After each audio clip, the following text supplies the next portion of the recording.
Good evening. Donald Trump has declared transgender people are not welcome to serve in the US military in a dramatic reversal of his predecessor's policy. The US president made the announcement in a series of tweets where he blamed the likely medical costs, saying it would be too disruptive. The move appears to have caught the Pentagon off guard, while senior Democrats have called it an unwarranted and disgraceful attack. Let's go live to Washington and speak to our US correspondent, Amanda Walker, standing by for us, as you can see. Hello to you, Amanda. Where's this all coming from?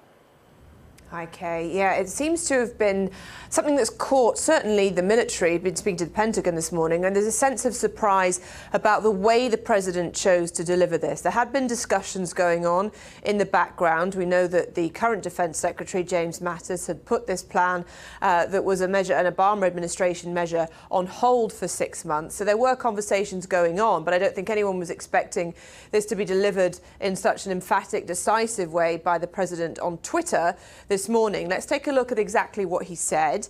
After consultation with my generals and military experts, please be advised that the United States government will not accept or allow transgender individuals to serve in any capacity in the US military. Our military must be focused on decisive and overwhelming victory and cannot be burdened with the tremendous medical costs and disruption that transgender in the military would entail. Thank you. So there is now a lot of reaction, as you would expect, to this, coming from both sides. And I think the general tone on the left is one of outrage. Here's House Representative Joe Kennedy. Our president has told thousands of American soldiers that they will fight for us, but we will not fight for them. That their deeply personal medical decisions are somehow the public's business. That although they are willing to sacrifice their lives to protect our freedom, we will not offer them the most basic freedom in return. Today, the President of the United States looked American soldiers in the eye and dared to question their patriotism, their courage. He doubted their commitment to their brothers and sisters in uniform.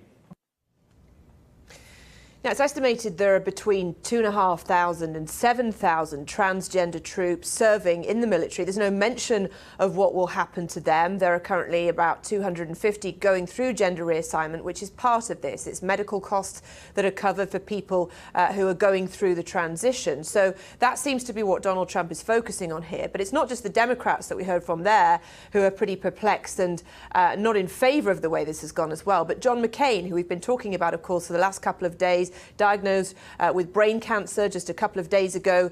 He has released a statement about this, saying that it's really evidence of why you shouldn't deliver major policy announcements on Twitter, saying the statement was unclear. The Department of Defense has already decided how to allow currently serving transgender individuals to stay in the military, and many are serving honourably today. So across the board, whether it's military, Democrat, Republican, there is a sense of certainly disapproval of the way the president, at the very least, has delivered this news that will impact a lot of serving members of the military. OK, for now, thank you. Let's bring in, go to Dorset actually, and bring in Isla Hodham, who is serving, or certainly served, in the Royal Air Force for 13 years and was the first openly transgender military pilot in Britain. Hello to you, Isla. Thanks for joining us on Sky News this afternoon. Your initial thoughts on what the President's had to say today? Initially thought it's a huge backward step. You know, they've had, as your report said, open trans service since last July.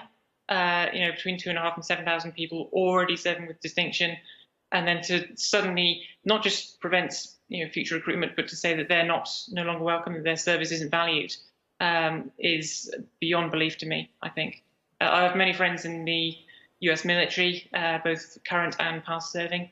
And I can only imagine how they're feeling right now in terms of the message that they've just heard today. He cites particularly in a series of tweets about the likely medical costs involved.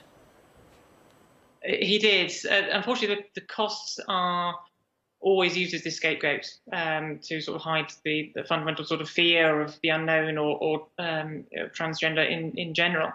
The costs have been widely shown to be negligible in the grand scheme of things, and certainly when you compare it to the mental health issues and everything else that coincide with forcing people to hide their identity, they're absolutely negligible. They're well worth that investment. In terms of the operational readiness, and some of what he talked about in his tweets, actually, his language was referring to operational readiness and professionalism. And I think all of the trans people currently serving would agree with him that professionalism and their operational readiness was paramount. And that's exactly what they want. What they want is to do that with distinction and to not have to hide. You know, these are people who are there anyway. And to say that they now have to hide away, it goes back to the bad old days of don't ask, don't tell. What was your experience when you were part of the armed services? So I came out in 2010 in the Royal Air Force. All of the UK military armed forces had been supporting openly serving trans personnel since the turn of the century. There are 18 countries around the world, allied nations, who have this same policy or similar policies, doing so with trans personnel serving, not worried about being trans, they're worried about being professional, and they're doing so with distinction. So it's proven to work over decades. That was my experience as well. Luckily, I had an employer that supported me in this thing that I had to sort out in order to get on with my life. And my colleagues and the support that I had around me absolutely just enabled me to get on with my life and to get on with being the professional that I wanted to be and that they deserved. Did you encounter much resistance? Very fortunately, no, I didn't. I can honestly say that, which is a surprise because the vast majority of trans people sadly do really struggle with resistance from employment, from family and so forth. And I'm very lucky that I didn't. But I shouldn't be the outlier in that. I should be the norm. I think the very fact that